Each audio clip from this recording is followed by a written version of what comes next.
Course they came because to see Virat Kohli and moreover the RCB team. Girls are they ran away to see the this thing, and moreover the gate has been closed. Saw that three girls has been fall down there only. Nobody had been rescued there. A lot of people they came because to see Virat Kohli and moreover the RCB team. And moreover, the girls, what see, lot of boys have been standing outside, but girls are they ran away to see the this thing. And moreover, the gate has been closed up. These things, lot of girls they tried to push the gate and they went inside.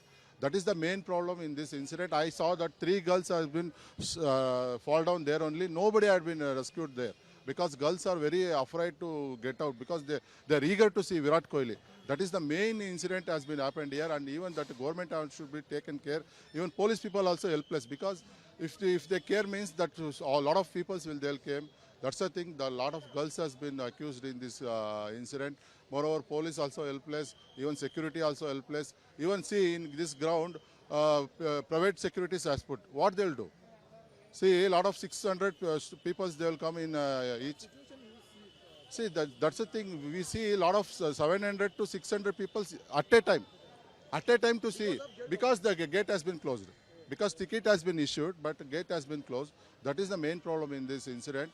I've been very because yesterday we have been very happy by seeing this. We are RCB has won in a great way, but that girls has been fall down now because we cannot help us because if I take that girls means suddenly the boys will come. That is the main incident that has happened in Chinnaswamy Stadium. This shameless to because the government has to take care because they had been put a road show means it has been not happened, but road show is not happened. But the these things have been happened.